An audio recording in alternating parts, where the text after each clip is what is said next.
মেয়েদের ভুল বলতে এখানে যে আমাদের দেশের মেয়েরা এইভাবে সেজদা দেয়। একটু আমি ঘুরে দেখাচ্ছি আপনাকে দেখানোর জন্য। এই যে এইভাবে বসে মেয়েরা বসে এবং এইভাবে জড়ো সড়ো হয়ে সেজদা দেয়। এইভাবে একদিকে তারা এই দুই পা জোরে লাগায় নেয়, তারপর একবার হাতগুলো বিছিয়ে দেয়। এইভাবে বিছিয়ে সেজদা করা সম্পূর্ণভাবে নিষিদ্ধ। আবার বসার সময় এইভাবে বসে, এই যে বললাম না, এইভাবে এটা তাওয়াররুক কর বলে।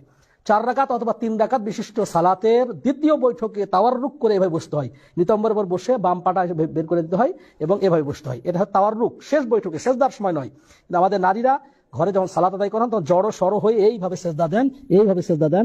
এভাবে সেজদা দিবেন না, কোনোই লাগিয়ে দেওয়াটা নিষিদ্ধ। সুতরাং এরকম ফাঁকা রাখবেন, এরকম ফাঁকা রাখবেন যেন ছাগলের ছোট বাচ্চা আপনার বুকের তল দিয়ে যেন যাতায়াত করতে পারে। তাহলে এই ভুলটা আমাদের মেয়েরা অধিকাংশ করে থাকেন, এই ভুলটা আমাদের মেয়েরা অধিকাংশ করে থাকেন।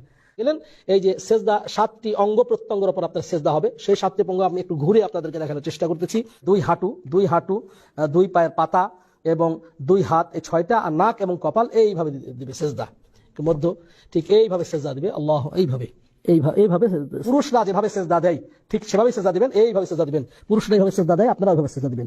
এবং সেজদা দেওয়ার সময় পিছন দিকে আপনার পায়ের গোড়ালি লাগিয়ে দিবেন, গোড়ালি এভাবে দিতে পারেন, কিন্তু এইভাবে দেওয়াটা হচ্ছে সুন্নাহ, এইভাবে দেওয়াটা সুন্নাহ। এইভাবে দিবেন, গোড়ালি মেরে দিবেন। এইভাবে আপনার সেজদাতে গিয়ে আল্লাহু আকবার বলে সেজদাতে গিয়ে সুবহানা রাব্বিয়াল আলা, সুবহানা রাব্বিয়াল আলা, সুবহানা রাব্বিয়াল আলা, অথবা সুবহানাকা আল্লাহুম্মা রাব্বানা ওয়া বিহামদিক আল্লাহুম্মা ইগফিরলি, অথবা সুবহানাকা সুবহান কুদ্দুসুর রাব্বুল মালাইকাতুর রূহ। আসসালামু আলাইকুম রহমতুল্লাহি ওয়া বারাকাতুহু।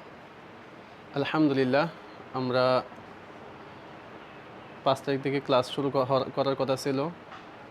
তো আমরা আজকে ভূমিকা স্বরূপ কিছু শব্দ দিলাম, তারপরে হচ্ছে এখন কিছু সংজ্ঞা দিচ্ছি, কিছু বিষয়। এগুলা ইনশাল্লাহ যদি ভালোভাবে মুখস্থ করেন এবং ভালোভাবে যদি বুঝতে পারেন, তাহলে ইনশাল্লাহ আগামীকালকের ক্লাস বুঝতে আপনাদের সকলেরই ইনশাল্লাহ সহজ হবে।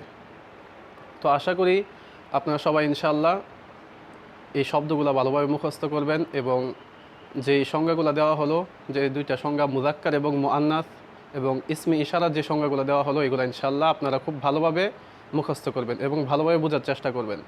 আর এই জন্য হচ্ছে আমরা মুযাক্কার এবং মুআন্নাস সম্পর্কে আপনার যে সংজ্ঞা দেওয়া হয়েছে, এটা যাতে আপনারা ভালোভাবে বুঝতে পারেন, খুব সহজে যাতে বুঝতে পারেন, এজন্য আমরা এখানে কিছু শব্দ আনলাম। কিছু হচ্ছে মুযাক্কার, কিছু হচ্ছে মুআন্নাস। কোনগুলো মুযাক্কার হয় এবং কোনগুলো মুআন্নাস হয়, এগুলো ইনশাআল্লাহ আপনারা খুব ভালোভাবে লক্ষ্য রাখবেন, খুব ভালোভাবে বোঝার চেষ্টা করবেন ইনশাআল্লাহ। তো আমরা এখন দেখি মুযাক্কার কাকে বলে এবং মুআন্নাস কাকে বলে।